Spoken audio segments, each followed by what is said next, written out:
Hi guys, welcome to our YouTube channel Shakuntala banking academy by Deepak sir. आज का जो हमारा सेशन है how to score maximum marks in RRB PO prelims exam, ठीक है। और आज हम क्वांट सेक्शन का बात करें कि इसमें हम लोग मैक्सिमम मार्क्स जो है कैसे स्कोर करेंगे, ठीक है। जैसे अगर हम क्वांट का बात करें तो आरआरबी पीओ प्रीलिम्स में आपका जो है 40 मार्क्स का क्वांट रहता है और 40 मार्क्स का क्या होता है, रीजनिंग होता है यहाँ पे। तो और यहाँ पे जो हम टाइम का बात करें तो कंपोजिट टाइम कितने का होता है, 45 मिनट्स, ठीक है। तो यहाँ पे हम टाइम का डिस्ट्रीब्यूशन इस तरह से कर सकते हैं कि क्वांट थोड़ा सा कैलकुलेटिव होता है, इसीलिए इसको हम 25 मिनट दे दिए और रीजनिंग को हम कोशिश करेंगे कि 20 मिनट में निपटा लें, ठीक है। अब देखिए आपके पास अगर क्वांट में 25 मिनट्स है तो उसमें आपको जो है 40 क्वेश्चंस करना है, ठीक है। तो हम उसको कैसे अप्रोच करेंगे उस पे मेरा फोकस आज का रहेगा सेशन, ठीक है। तो अगर हम बात करें क्वांट सेक्शन में, तो क्वांट सेक्शन में जहां कहीं पे भी इन पे पहले फोकस करेंगे, जैसे number series, simplification, approximation, inequality, ठीक है। तो ये कितना सेक्शन हो गया, 1 2 3 4 और 4 सेक्शन में आपको जो है चारों का चारों एक साथ नहीं देने वाला है। 4 सेक्शन में चारों का चारों एक साथ नहीं देने वाला है। ऐसे देता है कि नंबर सीरीज के साथ सपोज अप्रोक्स दे दिया तो ये 10 मार्क्स का हो गया, 10 मार्क्स, ठीक है। और सिंप्लीफिकेशन के साथ क्या दे दिया, इनइक्वालिटी दे दिया। ऐसे करके कुछ देता है कॉम्बिनेशन, यानी कि इधर 4 सेक्शन से आपको कितना रहेगा, 10 मार्क्स का रहेगा। यानी कि आपको इस तरह से 5-5 नंबर वाला बंच में जो क्वेश्चंस रहेगा मिनिमम 10 मार्क्स और मैक्सिमम कितना जाएगा, वो 15 मार्क्स तक जा सकता है, 10 से 15 जाएगा वो, ठीक है। अब बात करें कि हम लोग मतलब सबसे पहले हम कहां से स्टार्ट करेंगे, तो मैथ्स का सेक्शन का बात करें हम तो सबसे मैथ्स में क्या जरूरी है, सबसे बड़ा चीज है कॉन्फिडेंस। अगर मैथ्स करने जा रहे हैं शुरू में हाई लेवल का हम लोग अगर सम पकड़ लिए, सीक्वेंस से करने की कोशिश किए, हाई लेवल का सम आ गया तो वहां पे आपका जो टाइम लगेगा तो आपको धीरे धीरे क्या होगा, कॉन्फिडेंस डाउन होते रहेगा। तो हम कोशिश करेंगे कि मेरा पहला स्ट्रेटेजी क्या रहेगा कि हम शुरू में मतलब कम टाइम में ज्यादा स्कोर करें, कम टाइम में ज्यादा स्कोर करें, क्योंकि शुरू में मेरा ज्यादा एनर्जी रहता है और हम जल्दी जल्दी सम्स को कर सकते हैं। तो जल्दी जल्दी सम्स के लिए आप करने के लिए आपके पास सम्स का सिलेक्शन अच्छा होना चाहिए। यानी कि सबसे मेरा पहला स्ट्रेटेजी क्या रहेगा कि हम आसान सम्स को सिलेक्ट करें। तो आसान सम्स में यही सब आता है, नंबर सीरीज हो गया, सिंप्लीफिकेशन हो गया, अप्रोक्सीमेशन हो गया, इनइक्वालिटी हो गया। और इनइक्वालिटी में भी 2 चीज हो गया, एक हो गया न्यू पैटर्न और दूसरा ओल्ड पैटर्न। ये सारे का सारे चीज का हम कॉन्सेप्ट हम क्लास में हम ऑलरेडी बता चुके हैं। जैसे नंबर सीरीज को अगर हम अप्रोच करेंगे तो इसका हम 3 ही अप्रोच बताए हैं, 3 अप्रोच में नंबर सीरीज को पूरा कंप्लीट कर दिए हैं और उसमें मेरा सभी चीज आ भी जाता है। तो यहाँ पे हम टाइम देने का बात किए 5 मार्क्स के लिए, यहाँ पे 2 to 3 मिनट में आपको नंबर सीरीज पूरा कंप्लीट कर लेना है। मान लीजिए यहाँ पे 5 नंबर सीरीज है, मान लीजिए 5 नंबर सीरीज है और आपको 2 से 3 मिनट के अंदर में आपका 4 बन गया, 1 नहीं बना, तो उसके पीछे भागना नहीं है। ऐसा नहीं कि हम बोले हैं कि आपको जो है 5 में 5 नंबर सीरीज 2 से 3 मिनट में कर लेना, नहीं। उस समय आपको जो है मान लीजिए 1 नहीं बन रहा है, उसको छोड़ देंगे, इंस्टेंट छोड़ेंगे हम। और नंबर सीरीज को करने का तरीका, सबसे पहले सॉल्व करने का तरीका क्या है कि एक क्वेश्चन के नंबर सीरीज जो भी नंबर सीरीज का क्वेश्चन है उसको सबसे पहले एक बार देखेंगे। अगर देखने से ही बन गया तो वहां पे कोई अप्रोच अप्लाई करने का जरूरत नहीं है। अगर मान लीजिए नहीं बना तो आपको थोड़ा सा पेन उठाने का जरूरत है। और देखिए वहां पे 3 अप्रोच हम बताए थे, नंबर सीरीज का 3 ही अप्रोच बताए थे कि मतलब हम लोग क्या करेंगे, नंबर सीरीज में हम लोग सेकेंड लास्ट को पकड़ेंगे और उसको 2 से मल्टीप्लाई करेंगे। अगर वो क्या है, ग्रेटर है तो हम लोग क्या करेंगे, एडिशन या सब्ट्रैक्शन के पैटर्न को फॉलो करेंगे। अगर इक्वल है तो मल्टीप्लीकेशन के पैटर्न को फॉलो करेंगे। और मल्टीप्लीकेशन में भी 2 चीज बताए थे हम, एक कांस्टेंट मल्टीप्लीकेशन हो सकता है और एक क्या हो सकता है, वेरिएबल मल्टीपल हो सकता है।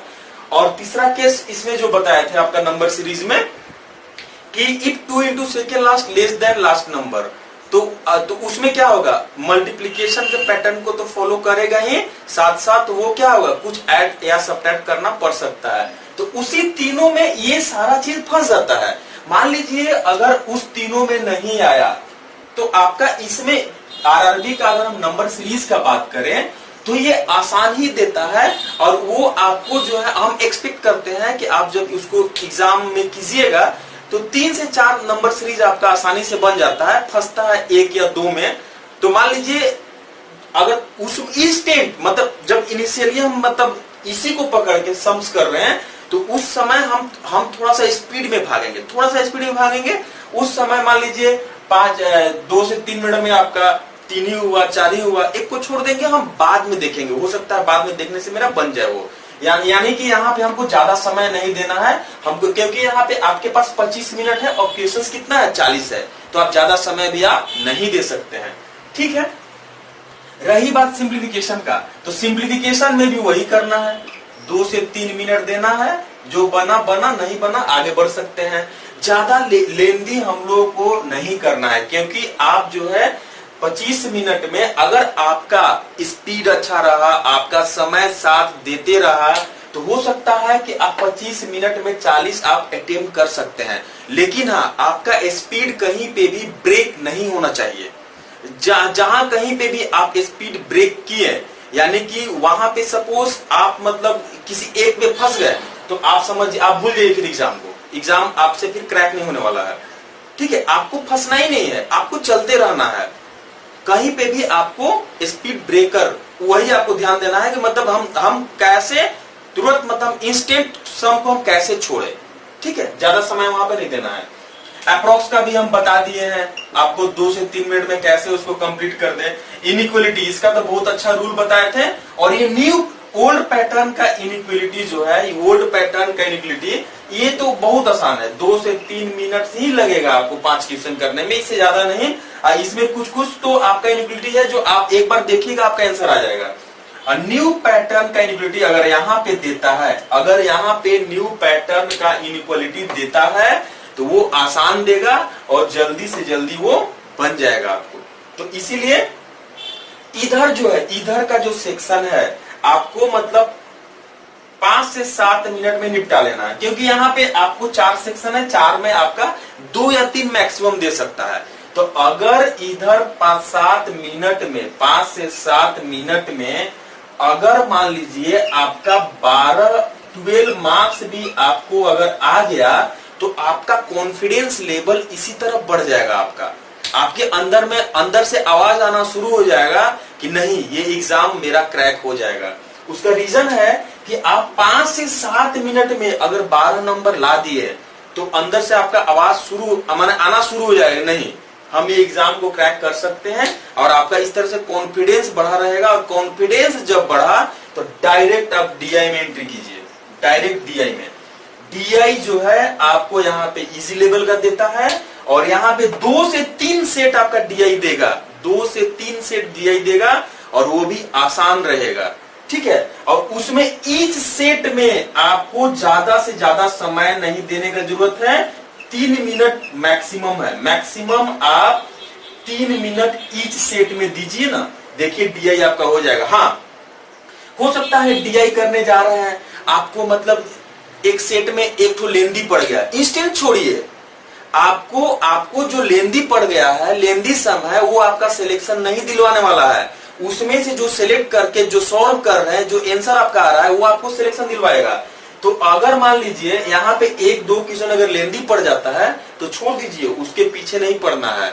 ठीक है, और हम लोग अब देखिए इधर कितना मिनट हो गया, 5 से 7 मिनट, इधर 2-3 अगर डीआई देता है, 9 और 7 16 मैक्सिमम लेके चलते हैं, फिर भी आपके पास 9 मिनट है। और 9 मिनट में अगर अरिथमेटिक, इधर आप मैक्सिमम अरिथमेटिक आप कर सकते हैं, मतलब टाइम का आपको बाउंडेशन होना चाहिए। अब यहाँ पे क्या है कि हम मिडिल में ही डीआई क्यों करें, उसका रीजन ये है कि शुरू में इजी सम्स करके आपका जो है कॉन्फिडेंस बढ़ जाएगा, आपका नंबर आपके पास आ जाएगा, तो आपका कॉन्फिडेंस इसी तरह हाई हो जाएगा, तो आपको डीआई करने में भी अच्छा लगेगा। ठीक है, सपोज हम शुरू में डीआई पकड़ लिया और फंस गए वहां पे, तो आपका कॉन्फिडेंस पूरा बर्बाद कर देगा। कोई अरिथमेटिक पकड़ने गए, वहां पे फंस गए, कॉन्फिडेंस पूरा बर्बाद कर देगा।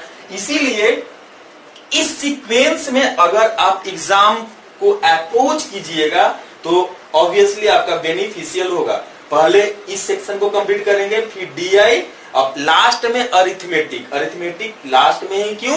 क्योंकि वहां पे क्या है, एक एक नंबर का सब रहेगा, आपको माने इंडिविजुअल क्वेश्चंस रहेगा। ठीक है, अब वहां पे सिलेक्ट कर करके आसान जो सम है आप सिलेक्ट करके क्या है कर सकते हैं, जो वो भी क्या होगा जल्दी हो जाएगा। ठीक है, तो इस तरह से अगर आप आरआरबी पीओ प्रीलिम्स के एग्जाम में आप अगर मैथ सेक्शन को अटेम्प्ट कीजिएगा तो मुझे लगता है कि ये क्या है ज्यादा बेनिफिशियल है और आप मैक्सिमम मार्क्स को स्कोर कर सकते हैं। ठीक है, आज का यहीं तक, थैंक यू।